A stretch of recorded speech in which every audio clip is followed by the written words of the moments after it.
Down in Sydney, a Russian social club was meeting for the first time in 1951. In attendance was a Siberian man named Vladimir Proletarsky. But that's not the name that people knew him by. Under the watch of Stalin himself, Proletarsky had his surname changed to Petrov and was to pose as a Russian diplomat. At the social club, his true job was to infiltrate anti-Soviet organisations and instead recruit spies for the Soviet cause. And at this meeting, a very suitable candidate appeared, a Russian-speaking Pole called Michael Bialogusky. Very quickly, the two hit it off and became close mates, except Bialogusky had been planted by the Australian government. Things were about to get a whole lot worse for Petrov. Moscow leads the communist world in mourning the passing of Joseph Stalin. The world watches on as the Stalin-less Soviets face an almighty power struggle. The high-ranking Soviets can only hope they don't fall on the wrong side of the party. Just 6 months after the death of Stalin, the Internal Affairs Minister who'd sent Petrov, Lavrenti Beria, was arrested and executed by the new government. The Soviets then sent a new ambassador who was very critical of Petrov. If Petrov were to be called home, he could very well share in Beria's fate. But remember, Australia knew who he actually was. Deputy Intelligence Director Ron Richards got him in a room, revealed that Bialogusky had told them everything, and then put a briefcase on the table filled with £5,000. All Petrov had to do was defect. Petrov asked for time to think. On the last day of Parliament before the 1954 election, the presumably outgoing Australian Prime Minister Robert Menzies made an announcement that truly shocked the nation. Under his watch, a Soviet spy ring had been infiltrated, a spy himself defected, and, if re-elected again, would launch a royal commission into Soviet espionage. Australia, some people say, is trailing at the heels of imperialist America. So, growing up in Australia, all we were taught was that Menzies was Australia's longest serving Prime Minister. But he wasn't just that. He was probably the West's most ardent Cold Warrior. But in the late 1940s, Menzies was actually viewed as a failed politician. He'd been Prime Minister from 1939 to 1941, but was dumped by his own party during the war, in part for letting Churchill redirect Australian soldiers into a failed defence of Greece. Churchill had been extremely dismissive of Australia's concerns of Japan and the Pacific, and when Curtin took over from Menzies, he actually supported Curtin's pivot to America. And at the end of the war, Menzies wrestled back control over his United Australia party and gave them a rebrand. With America and the Soviets looming over a new world order, Menzies sought to paint the Labour Party as untrustworthy Reds, while his party emphasised the American virtue of liberty. Aptly, he revived his party's old name, the Liberal Party, which has nothing to do with culture war issues, hence the confusion. For Americans, it roughly translates as the Deregulation Party. But just a few weeks before Japan surrendered, Australia was rocked by this story. Dead, a casualty of war. And for the fallen leader, now one with others who have died for their country, the nation mourns. His work has cost the life of plain John Curtin. Upon Curtin's death, he was replaced with a guy called Ben Chifley, and just a year after the war, Menzies would get his first shot at reclaiming government. Robert Menzies' resurrected Liberal Party cannot stop the Labour tidal wave. For the first time in their history, Chifley leads Labour to back-to-back wins at the polls. Now, despite not gaining office, the 1946 election was by no means a failure for Menzies. In his first stint as opposition leader, his Liberal Party gained a 13% swing their way. For Menzies, the road forward was clear. Better red than dead. The Prime Minister lands in London to warn anyone who will listen about the Czechoslovakian crisis. Stalin and Gottwald loom over the descending Iron Curtain. So this guy right here was called Klement Gottwald. He was the leader of Czechoslovakia's Communist Party and was the Prime Minister of a coalition government.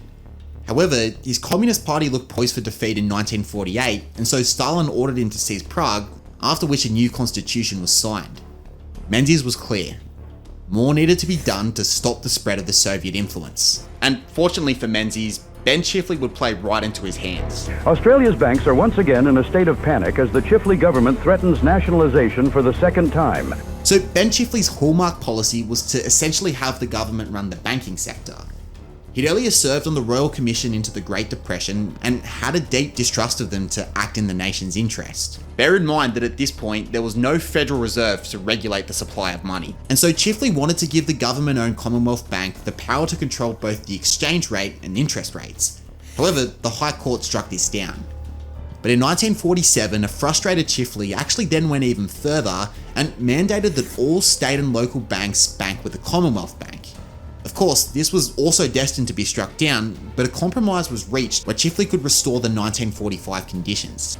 Despite winning the policy battle, Chifley certainly lost the battle of the optics, as Menzies basically called him a communist. Robert Menzies has gone on the attack against Ben Chifley, calling the Labour Party nothing but a product of totalitarian thought. 1947 was also crucial because it was the year that Stalin's Common Form was created. Essentially, as the leaders of global communism, Common Form was their way of giving out instructions to other communists across the globe. One of the key takeaways was that communists were not to try and reform Labour parties, but instead seize leadership of them.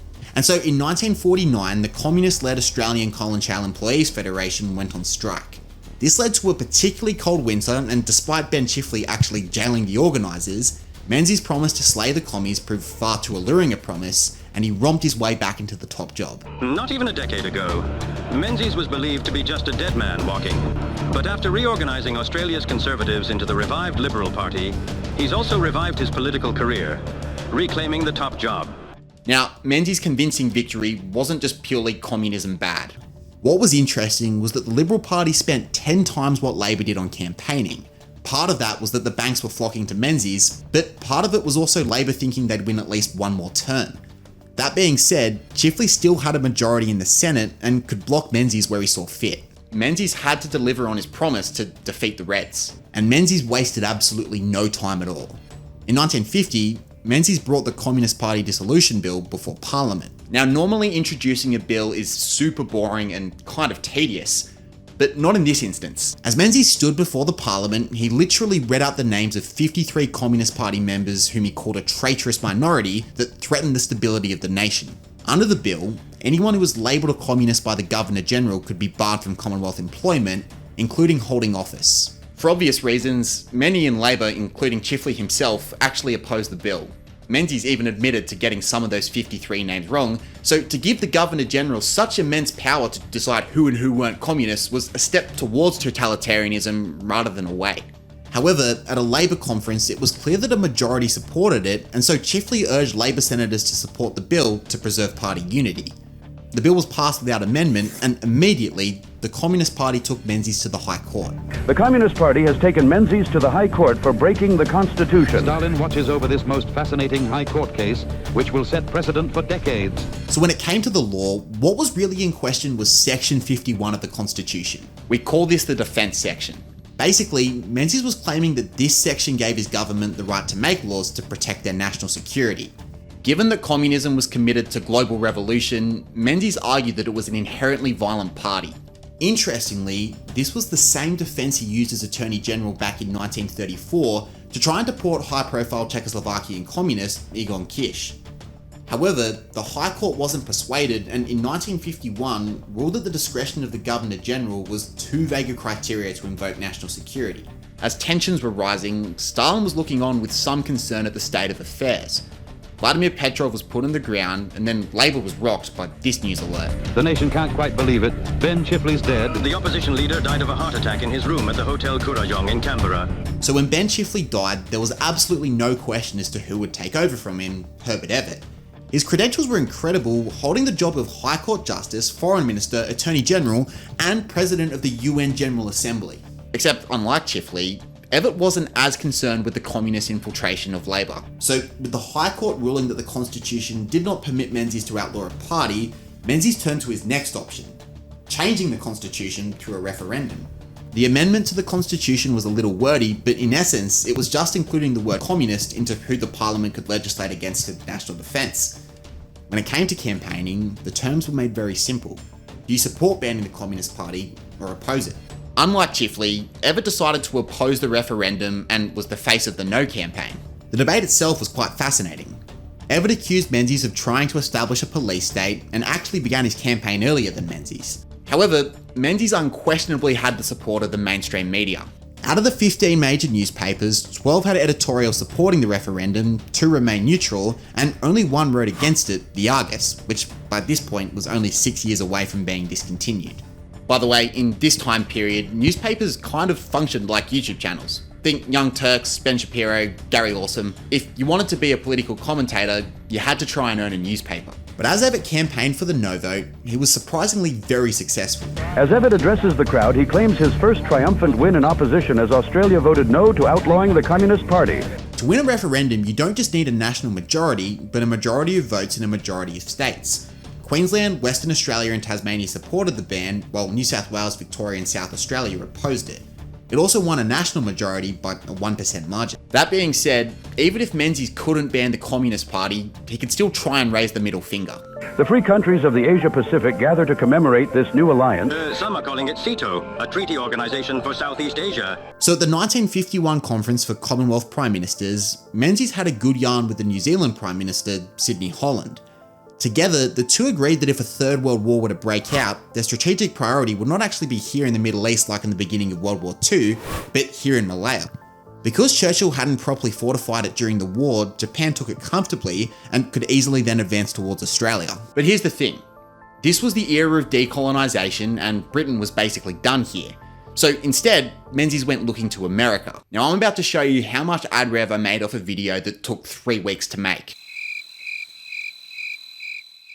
Look, the reality is that for a YouTuber to be sustainable, they need to offer some sort of product beyond ad rev. Many do this by promoting HelloFresh, or whatever that Scottish Landale one was. What we've done instead is actually go and create something that we figure you'd want to buy. Taking you from Federation up until that 1949 election we just learned about, we give you the chance to become an expert in over 10 prime ministers in just 10 days. It's only a $20 course, and it's really hard to understate just how far that money goes. Not only do you get something for 1% of what Murdoch University charges, but if you do the maths on the number of subscribers that we have, you can literally fund a half-decade worth of full-time content, including hour-long documentaries, which is our next objective. Links in the comments, it's super easy to sign up. So Menzies was involved in 2 deals with America. The first of these was the ANZUS, an alliance between Australia, New Zealand and the US. This was signed in 1951. However, the second was in the works throughout 1953. Eisenhower's Vice President Richard Nixon had returned from a trip to Asia and was convinced that Asia needed an equivalent of NATO in Europe to properly contain the emerging Asian communist nations. Of course, Menzies was nothing but eager to bring America further into the Pacific, but in 1954, he faced a real challenge. Labour is certainly posed for victory in the upcoming election in April. After just 2 terms of Menzies, it appears the nation wants Evatt. Under Evatt, Labour was gaining some real momentum. After all, he successfully campaigned for the no vote 3 years earlier, and in an era of Cold War paranoia, no one had better international credentials than him. In the 2-party preferred poll, Labour was ahead by over a percentage point. If Menzies was going to win, he needed the November surprise of all November surprises. And that's when he announced he got Petrov to defect. That's us. Today, Menzies informed the nation that there'd been a Soviet imposter among us. When Petrov defected, he surrendered over 176 documents containing Soviet assets in Australia. Not only that, but his wife Evdokia also defected in dramatic fashion. She was literally on the plane out of the country. The Soviets then demanded that Menzies give her up, and Menzies said no. And so the Soviets then went and broke off diplomatic relations with Australia. For whatever reason, the optics of Menzies standing up to the evil Soviets certainly played in his favour. Despite being the less popular of the two, Menzies' coalition still won the election 64 to 57. That meant that the Royal Commission he'd been after was scheduled to go ahead, meaning that all 176 documents were now on the table. The day has finally come. The Royal Commission into the Petrov affair begins. Vladimir Petrov is called to the stand to present evidence today. So Evatt's response to the Royal Commission was something. Having been called to the stand, Evatt actually alleged that Menzies had orchestrated the defection, and that wasn't even the wild part. He then wrote to the Soviet Foreign Minister Vyacheslav Molotov, as in the guy they named Molotov cocktails in honour of, and Evatt asked Molotov if the documents were genuine. Molotov of course said no. Vyacheslav Molotov has weighed into the Petrov affair. The Soviet Foreign Minister has alleged that the documents presented to Menzies were fraudulent. But can we really trust the commies? But at that point, the argument had already been lost. He read the letter out in Parliament, to which both sides of the House erupted in laughter.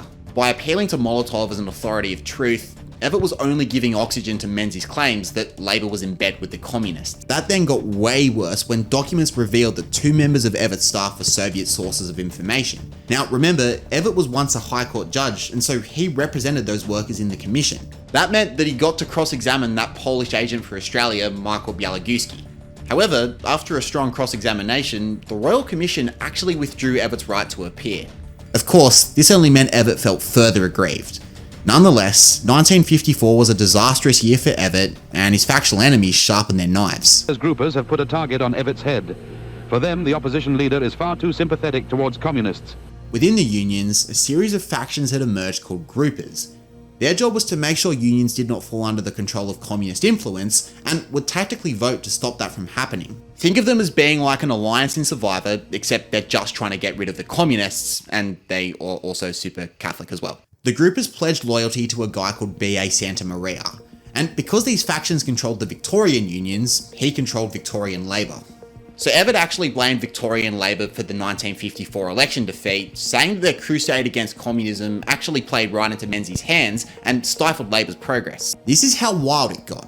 At the 1955 Labour conference in Tasmania, Labour expelled Santa Maria's supporters, totalling 7 federal MPs and 18 state MPs. These exiles then formed a new party, Democratic Labour. And just have a look at one of their old ad campaigns against Labour. Voting in this election is a little like buying a car. Liberal model, looks flashy, costs a fortune to run. ALP, worn out, falling to pieces, only goes if you push. And we know who's pushing.